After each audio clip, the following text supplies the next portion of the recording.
நான் அந்த பொருளை போட்டு போனா வரவன் பொருள் எடுத்து அவனை போடணுண்டா. அதெல்லாம் நீங்கள் வச்சுங்க. எனக்கு இந்த மாதிரி இன்னைக்கு செந்தில் ரூட் எடுத்துடலான்னு தோணுது. பார்ப்போம். ஏய் லூஸ் கண்ணு தெரியல உனக்கு? அண்ணன் கை இருக்கிறது பார்க்கல. விடுறா போடா. ஓ கையில் அடிபட்டுருக்கு, எப்படி நான் ஆடுவா? அதெல்லாம் ஒன்றும் இல்லடா, வா. ஓ கம்மன் என்ன? டேய் அண்ணால வர முடியாதுடா, அண்ணன் கை அடிபட்டுக்குதுடா. அண்ணன் கொஞ்சம் பக்கத்தில் இருந்தால் தானே எனக்கு தைரியமாக இருக்கும். ஏன் சொல்கிறேன்னா, அண்ணன் முன்னாடி வச்சு அடித்தா தானே நம்ம பிளாக்கு கொஞ்சம் இதாக இருக்கும். ஏய் அந்த ஆளே தோத்தணும் வந்து வாக்கர் குத்து உள்ள உட்காந்துக்கிறாரு. அந்த ஆளு வந்து ஜெயிச்சுற நீ. ஏய் தொழுல சோக்கர சொன்னோன்னு நோ சொல்லுவேண்டா அவங்கிட்ட. டேய் அண்ணா அந்த கழிச்சிட நீ இரு போயிட்டுனாரா.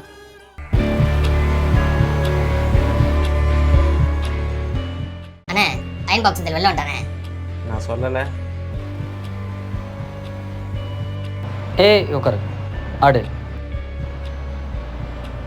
சரி போடு.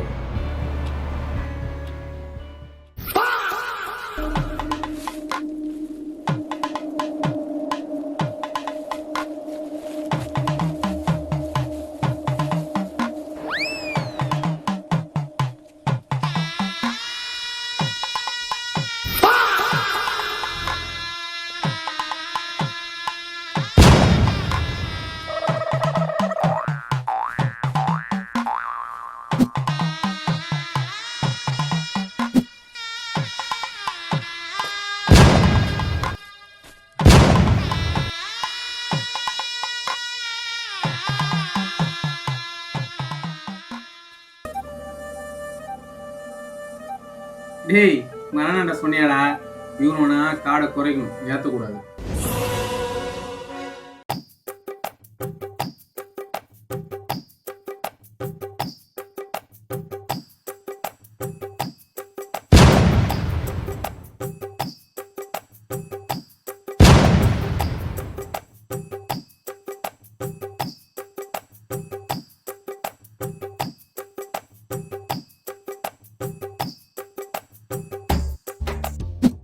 அண்ணனுக்கு காடு அதிகமாகிடுச்சுடா, கொஞ்சம் பார்த்து போறா. டிஸ்குவாலிஃபைனா ரொம்ப அசிங்கமாயிடும்டா.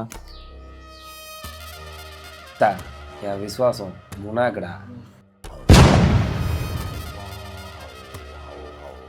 ஏய் வத்தாம டிஸ்காலிஃபை வேணாம், வெளிய அனுப்புவானே. டேய் உங்க பிளாக்ல கரண்ட் போயிடுச்சுனா அந்த காடை வச்சு வித்துருங்கடா, நல்லா காத்து வரும். சரிக்காங்கடா, அவ்வளோதான் மரியாதை உங்களுக்கு. நான் அப்பவே சொன்னேன் பொருள் போட்டு போலான்னு. வரவன் பொருள் எடுத்து அவனே போடலான்னு. இப்போ நல்லா போட்டானா? ஏய் இங்கே பாரு, +4 நம்ம கவனிக்கவே இல்லை. ஓ +4 இருக்கா? அதை எடுத்து உன் குண்டில நீயே சொருவிக்கோ. செந்தில், குணா, யூனோ